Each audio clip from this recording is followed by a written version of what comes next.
Every year, something strange happened in Nigeria that most people never knew about. In the quiet of the night, when the moon was bright and the air was still, the earth shook gently in some cemeteries. After that dreadful day at the cemetery, Chioma's life changed completely. She was never the same again. Sometimes, she would wake up in the middle of the night, sweating and trembling. Her breath would come out fast, her chest rising and falling as she struggled to calm down. The image of Ikena pointing at the graves never left her mind. His cold eyes, his pale face, his quiet voice. "I live here. This is my home." Those words echoed in her head every single day, like a curse she couldn't escape. She stopped sleeping well. Even during the day, her heart would race each time she heard footsteps behind her. Sometimes, she would think someone was following her. When she turned, there was no one. Only the wind. Only silence. People in the market whispered whenever she passed. "See that woman wey date ghost," one trader said, adjusting her head tie. "Na lie, Jerry. How person go love ghost?" Another replied. But others believed her. They saw the way her hands shook, the way her eyes darted around, like she was seeing something they couldn't see. Chioma tried to move on, but her heart was broken into tiny pieces that could never fit back together. She stopped eating well. Her mother begged her to forget, but how could she? She had loved Ikena with all her heart. She had shared dreams with him, laughed with him, and planned the future that would never happen. Every time she went to the market to buy foodstuff, she would pass by the meat store where Ikena once sold meat. She would stop there, her legs refusing to move. The store was empty now, covered with dust and cobwebs. Flies buzzed around, landing on the old wooden table where Ikena once chopped meat with his strong hands. Chioma would just stand there, her lips trembling, tears rolling down her face. The air around that place always felt cold, even when the sun was hot. Sometimes she would run home crying, shouting that Ikena was watching her. Her family tried to help. Her mother took her to church for deliverance. Pastors prayed, anointed her head with oil, and shouted, "You spirit of the dead, leave her alone." But when Chioma closed her eyes, she still saw him, standing among the graves, smiling that same sad smile. That was when she realized, this world is beyond the physical. Not everyone walking on earth is truly alive. Some smiles hide the silence of the grave. Some eyes carry the coldness of death. And sometimes, love itself can open doors that should have remained closed forever. Little things she tried to ignore.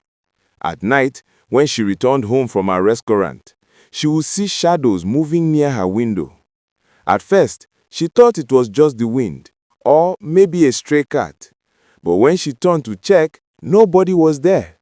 Only silence. Only the soft sound of leaves moving in the breeze. Sometimes, she would hear footsteps behind her as she walked along the narrow street that led to her house.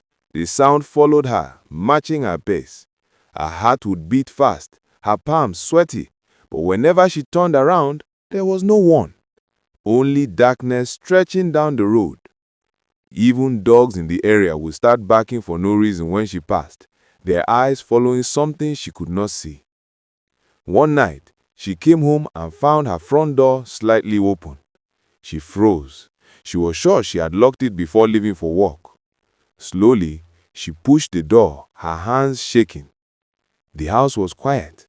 Everything seemed normal, but she could smell something strange, like damp soil after rain. That same smell she remembered from the cemetery. She whispered to herself, "God, please protect me," and closed the door quickly. From that day, she started locking her windows and lighting candles in every corner of her room before sleeping. But the strange things did not stop. One morning, while sweeping her compound, the broom slipped from her hand as a thought struck her heart. She remembered some of her neighbors who had disappeared without a trace. Mona Emma Ifeoma, the cheerful woman who sold tomatoes beside her shop, came to her mind first. She could still hear her voice saying, "Chioma, I go travel go my village for Christmas. That was almost a year ago. But Mona Ifeoma never came back. Her shop was locked and her goods were taken away by rain and rats. Then there was Chukudi, the young man who sold provisions near the bus stop. He was always smiling, always greeting everyone. One morning, people said he left early for the market, but he never returned. Some said he traveled to the north for business. Others whispered that he died, but was buried secretly. Chioma began to connect the dots. What if they too were like Ikena, walking among the living but belonging to the dead? The thought made her blood run cold.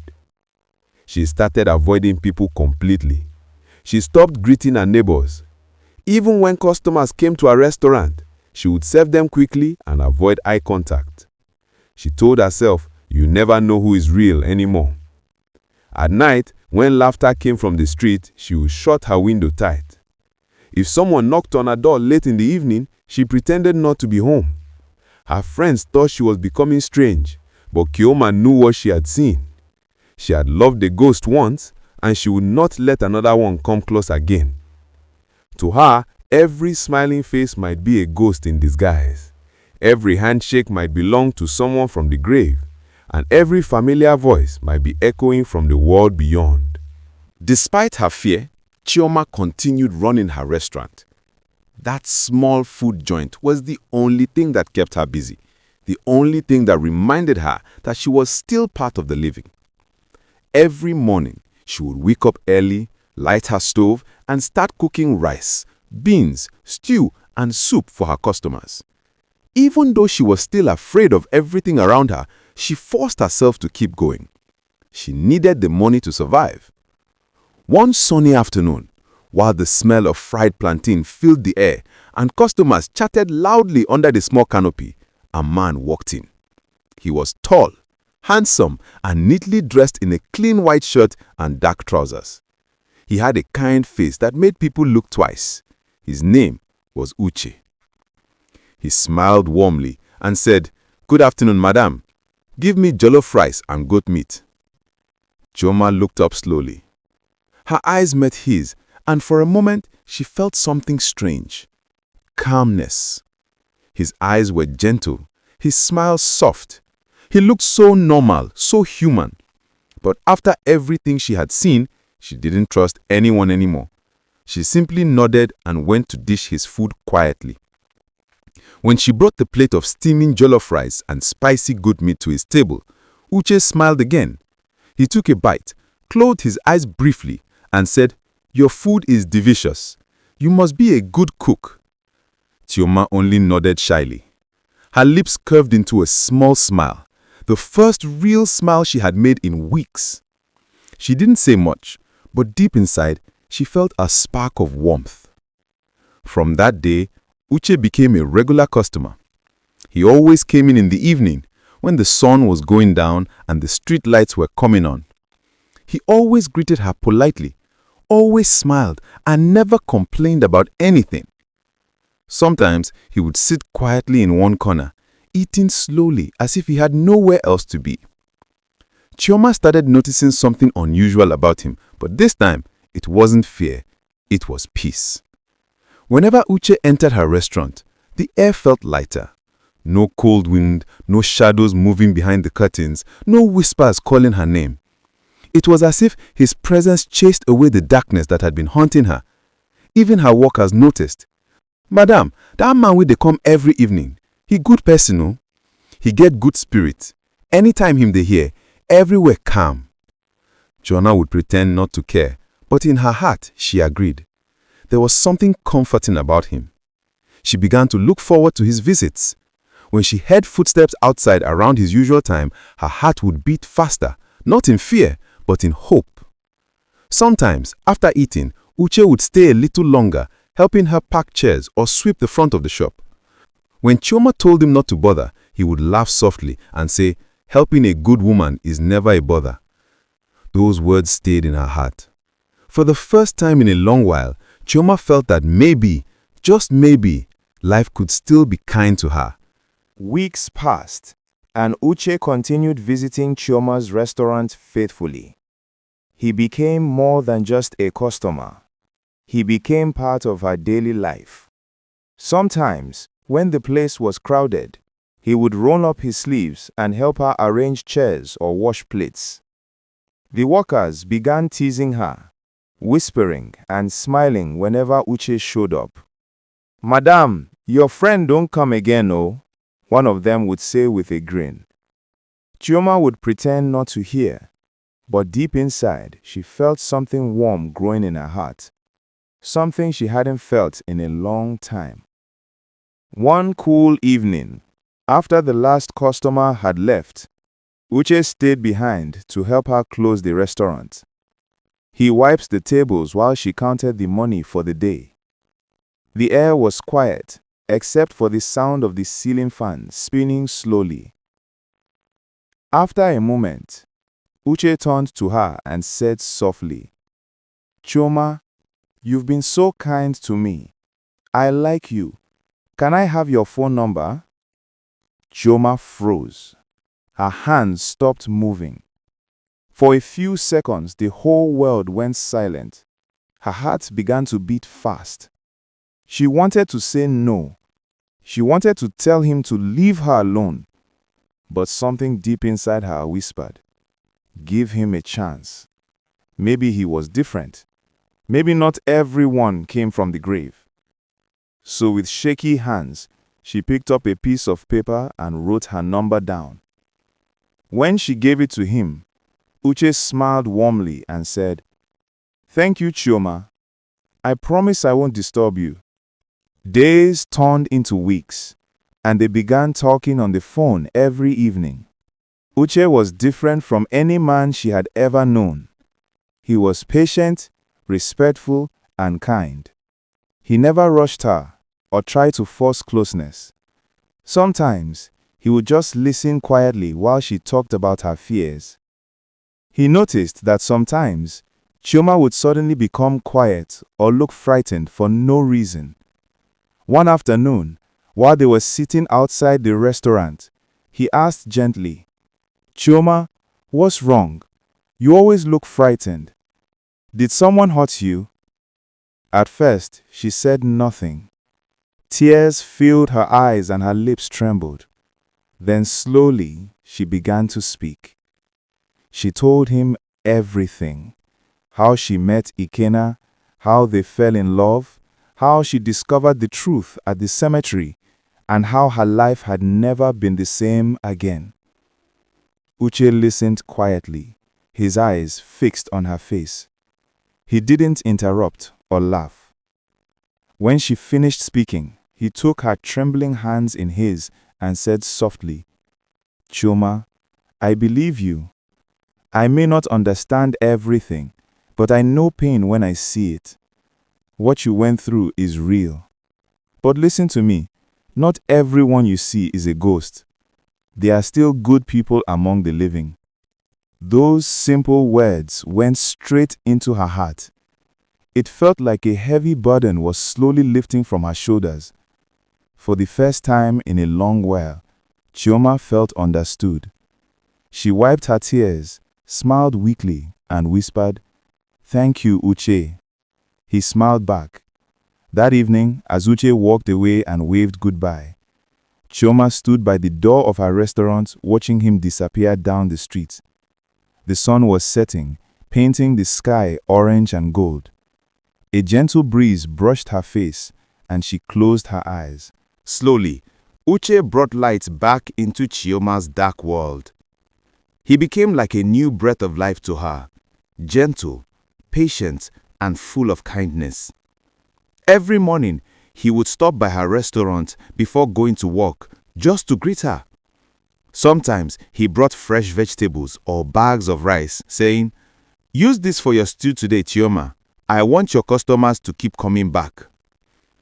He helped her repaint the restaurant and even designed a new signboard that read, "Chioma's Delight Kitchen." Whenever she got tired or discouraged, Uche was there with his calm voice, saying, "Chioma, don't live in fear. You can't keep running from love because of the past. You deserve to be happy again." Those words became her strength. She found herself smiling more, laughing freely, and talking to customers without trembling. Her workers also noticed the change. Our madam don dey happy again oh, one of them teased one afternoon. Another added playfully, na that fine man wey dey come every day cause am. Chioma would blush and wave her hand, pretending to scold them, but her heart would flutter with joy. Uche encouraged her to dream bigger. He told her to open a second branch in another street, and even helped her find a small shop to rent. With his support, business grew faster than she expected. People started saying, "That woman is blessed. Since that new man came into her life, everything has changed." Even Chioma's mother noticed it.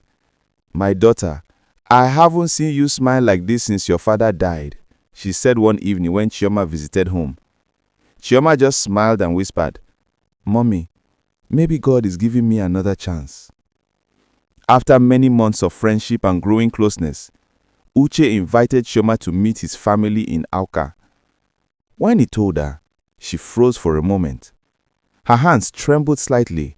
The thought of traveling to meet another man's family scared her deeply. What if something went wrong again? What if Uche wasn't who she thought he was? But Uche smiled gently and said, "Chioma, I understand your fear, but my family is real. You see, I want them to know the woman who brought peace into my life." After much thought and prayer, Chioma agreed to go. On the morning of the journey, her mother hugged her tightly. "Go with courage, my daughter. God will protect you." The road to Awka was long but peaceful. When they arrived, Uche's family welcomed her warmly. His mother came out first, smiling widely. "So this is Chioma, the woman my son keeps talking about," she said, hugging her. His brothers helped carry her bags, and his sisters quickly set food on the table. They laughed, shared stories, and treated her like one of their own. As Chioma looked around the cheerful family, she felt tears of relief fill her eyes. Everyone was alive. Everyone was real. No shadows, no whispers, no cold air. That night, as they all sat outside under the bright moonlight, Uche reached for her hand and smiled. And for the first time since Ikena, Chioma felt truly safe. Safe to breathe, safe to laugh, safe to love again. One Sunday afternoon, the sun was shining brightly over the town, and the smell of fried rice and stew filled the air around Chioma's restaurant. Business was going well that day. Laughter echoed from the customers, spoons clinked against plates, and music played softly from the small speaker near the counter. Chioma moved from one table to another, serving food and smiling. Her heart was light, lighter than it had been in years. Then suddenly, the door opened and Uche walked in. He was wearing a clean white shirt and dark trousers. His shoes shone like glass, and his smile lit up the whole place. Everyone turned to look at him. There was something special about the way he carried himself that afternoon. Chioma smiled shyly when she saw him. "Uche, you came early today," she said, wiping her hands on a towel. But Uche didn't answer immediately. Instead, he walked slowly toward her, his eyes fixed on her face. Then, right there in front of all the customers, he went down on one knee and brought out a small red box. The restaurant went completely silent. Even the sound of the music stopped, as if the world itself was holding its breath. "Chioma," Uche said softly, his voice trembling a little, "you healed my heart. You gave me peace. Before I met you, I was broken. But now, you make every day worth living." He opened the box. Inside was a beautiful silver ring shining in the sunlight. "Will you marry me?" For a moment, Chioma stood frozen. Her eyes widened, her heart beating so fast she could hear it. Tears began to fill her eyes as her mind traveled back. The night she screamed in fear, and the months of loneliness and pain. She remembered the ghost that once loved her, the nightmares that followed, and the cold air that never left her room. And now, another man was kneeling before her, alive, warm, real, and full of love. Her lips trembled as she whispered, "Yes, Uche, I will marry you." The whole restaurant exploded with joy. People clapped, shouted, and cheered. Some women jumped from their chairs and shouted, "God don't do am again, oh!" Another woman screamed, "True love never dies!" Even passers-by stopped to peep through the window to see what was happening. Someone brought out their phone and started recording. Uche stood up, slipped the ring on her finger, and hugged her tightly as everyone clapped and sang. Chioma's workers were crying too, wiping their faces with their aprons. "Madam don't find happiness again, oh," one of them said happily. That night, after she closed the restaurant, Chioma sat on her bed, holding the ring close to her chest. She couldn't stop smiling. Tears of joy rolled down her cheeks, but this time they were not from fear or pain. They were tears of gratitude. She whispered to herself, "God, you gave me another chance. You took away my sorrow and replaced it with peace." Their wedding was simple but beautiful, the kind that warms the heart and stays in memory forever. It was held on a bright Saturday morning at a small church near Chioma's house. The white and gold decorations were modest, but everything looked perfect. Family, friends, and neighbors came, some dressed in colorful aso-ebi, dancing and laughing with joy.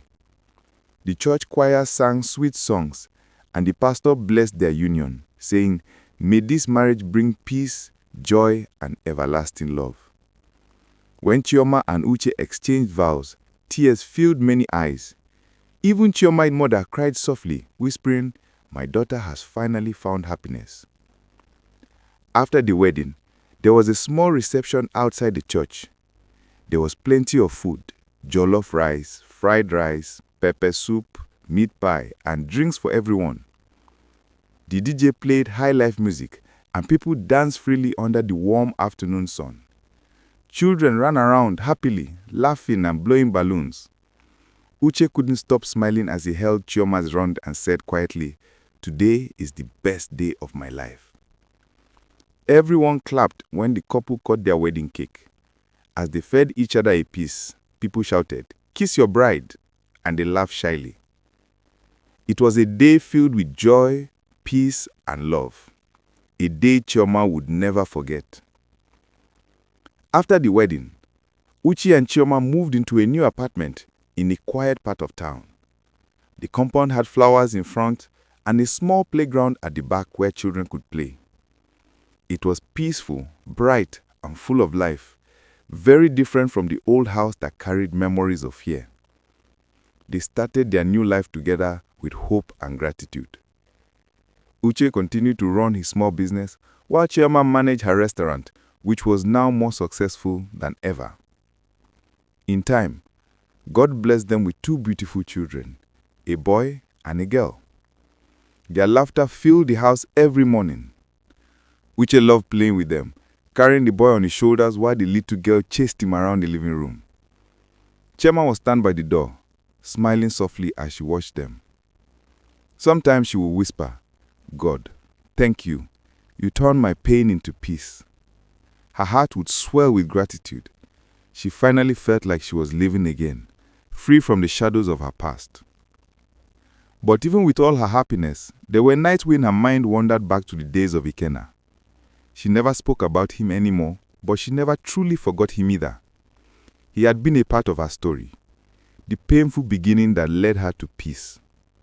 Sometimes when she went to the market to buy foodstuff, she would find herself slowing down near the old meat store, the one where Ikena used to sell. It was still empty, covered in dust, just like the day he disappeared. A chill would run through her body, and she would feel a cold wind brush her skin, even when the sun was hot. In those moments, she would close her eyes and whisper softly, "Rest in peace, Ikena." Then she would walk away quietly, clutching her basket close to her chest, reminding herself that the past was gone. Thanks for watching this video. And don't forget to subscribe to the channel for more stories like this. Like and share.